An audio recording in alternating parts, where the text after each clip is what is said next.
So before we get to all the technical and anatomical details of foreskin restoration, let's start off with something very personal actually, my journey. I want to tell you my story first, because foreskin restoration is not just a technical endeavor. I'm not going to teach you how to code or how to do dropshipping. Instead, we're going to do something far more profound. Restoration is an incredibly emotional and personal endeavor. It is a journey of healing and regaining something that was unjustly taken from you. Moreover, I'm a living and breathing success story of foreskin restoration. Look guys, I struggled a lot with my dick when I was younger. I had tons of problems with erectile dysfunction or not being able to ejaculate when I was with a girl. And as much as I struggled when I was younger, I'm now in a very good position. I'm in a wonderful relationship with a beautiful girlfriend, and I'm going to be honest with you, the sex is great. I do not have problems with erectile dysfunction or desensitization anymore. So I can say this with a high degree of authority.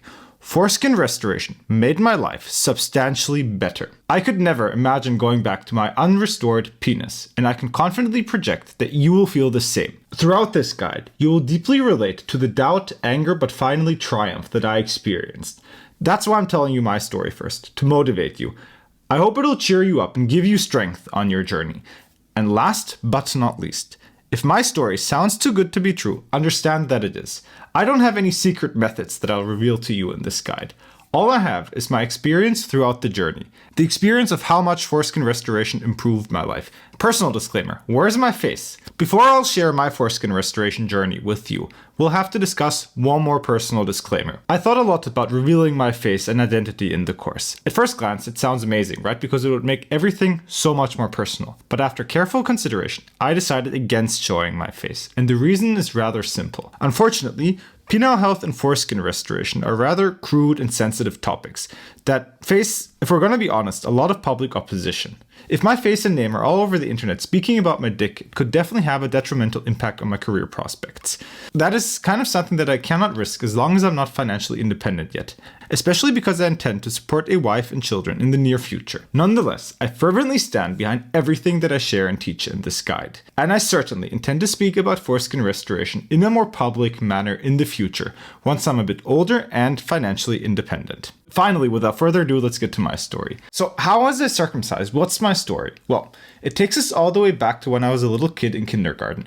Interestingly, I wasn't circumcised when I was a baby right after birth, but I was already 4 years old. Because of this, circumcision is among my first and most vivid memories. No one ever asked me if I wanted to do this procedure. Heck, I remember being mega scared and opposed to getting surgery. Obviously, I mean, who wants to have their dick snipped? But what are you going to do in this situation? Doctors and my parents convinced me that it was the, in quotation marks, right thing to do. You know, obviously, that I disagree with this. The indication of my circumcision, or the reason rather why I was circumcised, was phimosis. My foreskin was too tight to retract. Now, in my opinion, this is a very bogus medical indication, and we'll get to it later in the guide, but suffice it to say, that's the way it was. The day of the surgery, I can still vividly recall going to the hospital and having a lot of energy. That was until I was given some medicine that knocked me out. I don't remember the procedure itself, waking up, or anything after. But, luckily, everything went according to plan. What I do remember that it was incredibly painful in the days after. The pain was enormous. Every time I peed, my penis hurt a lot, and there was a lot of blood and pus. But thank God, that too subsided and healed in the following weeks. And after that, to be honest, I never really thought much about my circumcision anymore. I was too young to remember life before the procedure. Certainly, I never liked what was done to me, but I guess I just kind of became used to it. As time passed, my circumcision kind of became irrelevant. I almost forgot about it. It was a fact just like my height or eye color. I never thought much of it, and to be honest, I was very agnostic towards it. I didn't care, circumcised, uncircumcised. However, that changed drastically when I went to university and became sexually active. It was in university where I had my first sexual experiences. But when it came to sex, there was something so incredibly perplexing.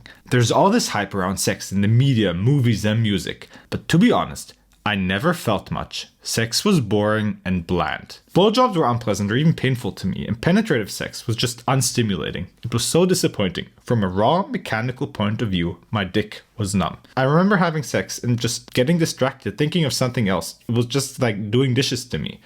And after a few minutes, I'd usually stop because there was no point in continuing. I almost never came. And usually I just coped. I figured that the girl wasn't hot enough or that with enough practice it would become good. And also, if I'm going to be very honest, when I was younger, sex was more about conquest than pleasure anyway. For me, the most important aspect was always that I got laid. Everything else was, to be honest, not that important. So I didn't spend much time dwelling on it. But there was another major problem. Not only was my dick desensitized, but I also had frequent issues with erectile dysfunction. Countless of times was I with a girl and I couldn't get it up, or I lost my boner in the process. Largely because sex wasn't stimulating.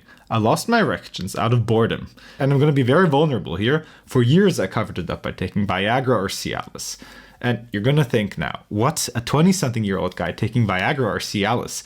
You must be crazy or there must be something wrong with you. But no, I guarantee you, I'm a healthy guy in my 20s. I'm fit, I eat and sleep well, I don't watch porn and so forth. There aren't really any obvious underlying psychological or physiological issues. In terms of health and well-being, I've always been tremendously blessed. So what could it be? What could explain the penile numbness and uncomfortable blowjobs? Increasingly, I started to suspect that circumcision was the culprit. I'm not sure why, but it was just the only plausible explanation in my head.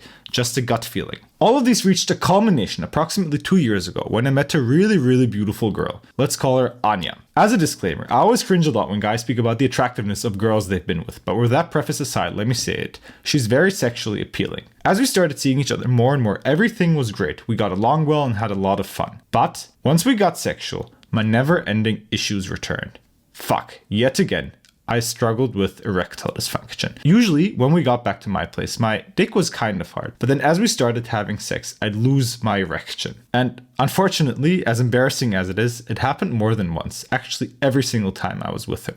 Luckily, she was very sweet and accommodating about it. She didn't laugh and didn't make fun of me. To cope, I pumped myself up with Viagra or Cialis, as we already discussed previously. Eventually, that led to a throbbing erection. When we did have sex, my penis was finally hard, but still very numb. Because of the numbness, I drilled her so hard that the entire bed started to move. I was like a jackhammer. And to be honest, I also think that it wasn't very enjoyable for her because her pussy started to hurt after a while. This led to a strange situation where we were both attracted to each other, but the sexual dynamic was super off. That and a few other things resulted in us breaking up after 6 weeks. Tragic. Circumcision can ruin relationships. In the immediate aftermath of the breakup, I got super furious at my parents and society for having me circumcised. I was so angry. Circumcision is genital mutilation. It is the culprit of my sexual problems. Doctors had taken something so intimate and personal away from me without my consent. For some bogus medical indication, I was mutilated, and sex would never be normal for me. I strongly started to doubt if I'd ever be able to have a successful relationship. After all, a relationship without good sex isn't a relationship. But luckily, that's not the end of it, guys. The moral of the story is not one of nihilism, but one of devout existentialism. Believe it or not, but there's a beautiful, happy ending to this story. In the days after the breakup, I intensely familiarized myself with foreskin restoration. I read up on the science of it, the different methods, and so forth, all of which we'll discuss in later sections. It seemed like the only logical next step, my final hope to a normal sex life. Immediately, I started doing manual methods and ordered a foreskin restoration device, which took a few weeks to deliver, and straight away I noticed many benefits. My dick felt more loose, and the foreskin slowly but steadily grew longer. Over the months after, I wore my restoration device many hours of the day every day, and we'll go into the details of my routine in later sections, but suffice it to say, what ensued in the months after was tremendous. Masturbation got much more intense. The few times I had sex, it also felt so much more pleasurable and intense. And most importantly, I was less and less nihilistic. I started feeling optimistic about being able to overcome my sexual problems that had plagued me all of my adult life. This finally gets us to last summer. At this point, I'd been restoring for approximately a year. My foreskin grew rapidly and my glands mostly dekeratinized. I wasn't angry much about circumcision anymore. Yes, circumcision is cruel, but I felt like it was something that I was slowly but surely overcoming. And remember the beautiful girl I told you about a few minutes ago? Anya? Well, I ran into her again, exactly 1 year later, the exact day, almost at the exact hour. After not seeing each other for 365 days, we randomly ran into each other at the train station. We chatted a bit and agreed to go out on a date. And the rest is history. We started seeing each other more and more, and when we did start to have sex, everything was normal. My penis was not numb anymore. I had no more erectile dysfunction. Instead, I had normal erections and sex was super pleasurable. What ensued after is a beautiful relationship. To be honest, I think we'll get married one day and have many children together. She knows about my restoration journey and is very supportive of it too. If this story sounds too good to be true, know that it is true. Even the details of seeing Anya again exactly 365 days later. I broke up with a girl because of the sexual problems caused by circumcision, and I got back together with her because of the wonderfully healing benefits of foreskin restoration. This is the reason I created this guide. I'm telling you this story because I deeply relate to your struggles, anger, and doubt, but have also overcome and transcended it, which is why I wanted to tell you my story.